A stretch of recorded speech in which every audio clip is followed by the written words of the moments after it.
Well, hola, compañeros. It's your old pal, King Waspinator. Welcome back to Total Party Scales. Hit like and subscribe. I believe we're about 5 or 6 weeks away from the release of Dragonlance, Shadow of the Dragon Queen, a clunky title which is supposedly going to be a reboot of the original War of the Dragonlance from the original series of Dragonlance novels. Now, as I've mentioned before, throughout the last year and a half, whenever I've done videos on the subject of Dragonlance, I don't actually have a horse in the fight. I was never much into it back in the time when it was big and popular. However, just because I'm not a fan of Hickman and Weiss doesn't mean I don't discount the fact that there's tons of people who do love those books and love the setting. And I'm pretty sure I have an idea as to what it is that Wizards of the Coast is going to do to throw a monkey wrench into the whole thing. Now, my perception of what's been going on with Dungeons and Dragons over the years is as they have new iterations of editions, with most of their main settings, they bring the timeline forward a bit. From second to third to fourth to even fifth edition, the Forgotten Realms setting has lurched forward a few decades at a time and stuff like that. As far as I'm aware, Dragonlance had done that up through third edition, where when they'd resolve whatever the big adventure novel crossover kind of thing was for one edition, and then by the time you get the new edition, you get a whole new age of heroes and yada, yada, yada. And yet, Shadow of the Dragon Queen, the upcoming adventure module that Wizards of the Coast is about to put out, is seemingly framed around the original War of the Lance. Even it's going to have like a miniatures game that's not the actual D&D miniatures rules, but it's going to be one of those like Asharladan or the Ravenloft board game kind of thing. From the looks of it, I'm just guessing, having not seen it, sight unseen and all that. But it's just, why have they not advanced the timeline? They went to the point of throwing Fizban's name on Fizban's Tome of Dragons or Treasury of Dragons or whatever that was called.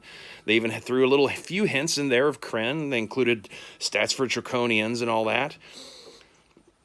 And yet, why is that one particular setting being pushed back to its original format, especially in this day and age of them having to make certain cosmetic changes to the setting and the character races that are available in that setting to appease modern Twitter audiences?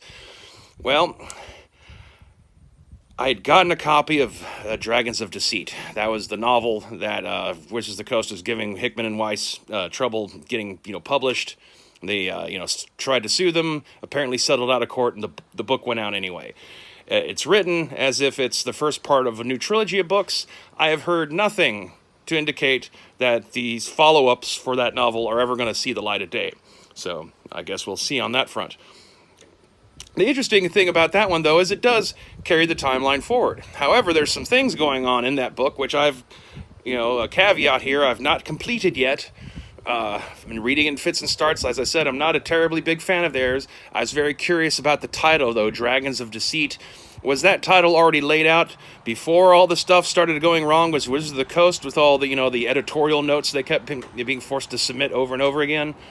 Or is that kind of like a little bit of a Matrix 4, them trying to send out some sort of signal to the people outside of the prison complex that something's hinky is going on inside the gulag and all that? Still not entirely sure on that part. But the thing is of what's going on is that there's a time travel element where they're trying to get an artifact so they can go back in time to the original War of the Lance. And I think that's the whole angle here and how they're going to, quote-unquote, ruin Dragonlance, probably with this new re-release of the War of the Lance as an adventure module. And that is they're going to use time travel to introduce diversity into the original cast of characters. And that's about it. I'm sure that's more than enough for some people. Other people might not be concerned with that at all. As I say, I have no personal dog in the fight. But the further I've gotten into this novel, the more it just kind of seems apparent that that's the angle to modernize the original Dragonlance materials. Without having to just go back and change skin colors on existing characters. Instead, we're going to use time travel to bring diverse characters from the future into the past and rewrite everything, I guess. I don't know. It's just my own theory. Take this not as gospel truth. I am just a humble view farmer, and thanks for giving me some views. Hit like and subscribe, and as always, stay waspinated. Aye!